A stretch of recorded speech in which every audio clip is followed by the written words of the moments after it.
Waiver Wire Winners to consider adding to your fantasy football team based off of who's available and what you need heading into Week 8.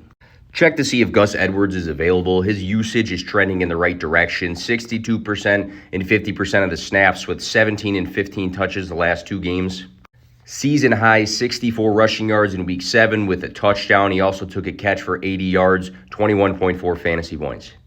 The Bills' first-round selection in this year's draft, Dalton Kincaid, has been in somewhat of a tight end committee with Dawson Knox, but Knox is set to have a wrist surgery. We're not sure about his timeline. Kincaid had season highs in targets, receptions, and receiving yards in Week 7 with 8 targets, 8 catches, 75 receiving yards. He scored 15.5 fantasy points. In 4 of Josh Downs' 5 last games, he scored 13-plus fantasy points. 12 targets in Week 3, 97 receiving yards in Week 5, a touchdown in Week 6 were all positive signs for the rookie. In Week 7, he caught 5 passes for a huge 125 receiving yards and a touchdown, 23.5 fantasy points. Raji Rice, another rookie, is currently second in targets for the Kansas City Chiefs. 5 weeks of 5-plus Patrick Mahomes targets, 72 and 60 receiving yards the last 2 weeks. He scored his 3rd touchdown of the season in Week 7. He's also had 5 weeks of double-digit fantasy points. He had 17 points in Week 7. Darrell Henderson had his first game of the 2023 season, signing back with the Rams, who he's had a history with. He played 57% of the snaps in Week 7, carried the ball 18 times for 61 yards and a touchdown, had a catch, 13.6 fantasy points. This guy knows the Rams system.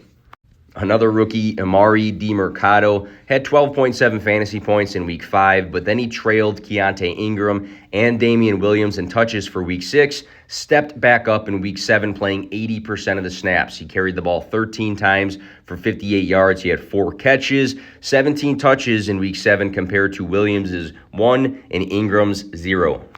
Check to see if people dropped Chuba Hubbard during the bye week. Right before the bye, he carried the ball 19 times for 88 yards and a touchdown for 16 fantasy points in Miles Sanders' absence. He also had 16 touches in Week 4 with Sanders playing, and now we have reports that are coming out saying that the running back room could be a committee and that the lead back can change.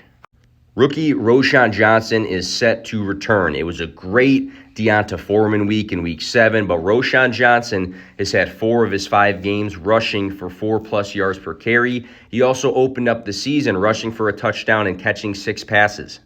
Early on in the season, Roschon Johnson was playing football and Deonta Foreman was a healthy scratch. Kareem Hunt rushed the ball 12 times for 47 yards and a touchdown with 3 catches in Week 6 for 16.1 fantasy points. Then in Week 7, he ran the ball 10 times for 31 yards and 2 touchdowns for 15.1 fantasy points. Jerome Ford suffered an ankle injury that we'll have to pay attention to, but it's looking like Kareem Hunt is set up to be the lead back in Cleveland.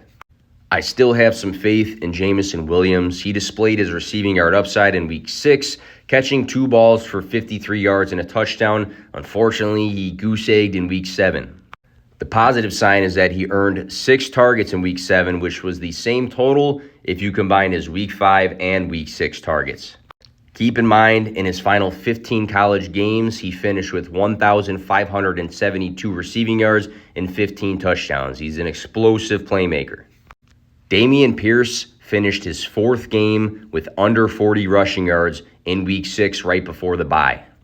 Devin Singletary in Week 6 played a season-high 54% of the snaps and had the same amount of touches as Dameon Pierce, but he was more productive. Could the bye week have created a change of guard? Could Devin Singletary take over? Not sure, but I think he's worth stashing. Kendrick Bourne opened up the season with 24.4 fantasy points. Then he had 4 weeks under 9 fantasy points.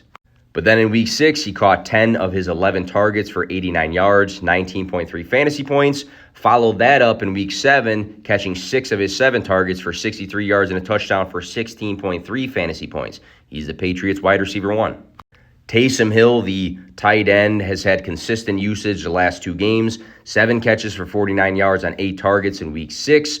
4 catches for 50 yards on 5 targets and a rushing touchdown in Week 7. 12.26 and 16.8 fantasy points the last 2 weeks is solid scoring for a tight end. Down week 7, but Wan'Dale Robinson is a guy that I still like. Prior to this week's game, he earned 5, 6, 6, and 8 targets. In week 6, he caught all of his 8 targets for 62 yards and 14.2 fantasy points. I still think he's the Giants' wide receiver 1. Rookie Tyjae Spears is coming off of a bye week, but in 5 of 6 of his games this season, he's played 52+% of the snaps. He's involved in the passing game. The team wants to keep him involved and on the field in general. He's at least a handcuff, but people want to continue to throw out the Derrick Henry trade potential, so why not just stash Spears? Cam Akers last night had 12 touches in comparison to Alexander Madison's 10. Madison has been fairly inefficient this season with his touches. Could this be a situation where Minnesota rides the hot hand? Is it more of a committee? Can Cam Akers just take over?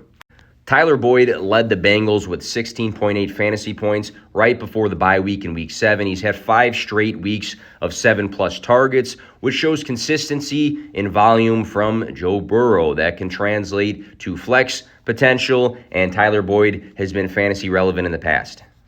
Then last, I think you can stash 2 players. Number 1, Kyler Murray, who has been a dual threat, productive fantasy quarterback in the past. And also number 2, Leonard Fournette, who could sign to a team at any point. He's been solid in the pass catching game and at scoring touchdowns. Be sure you follow the Fantrax socials for consistent fantasy football content.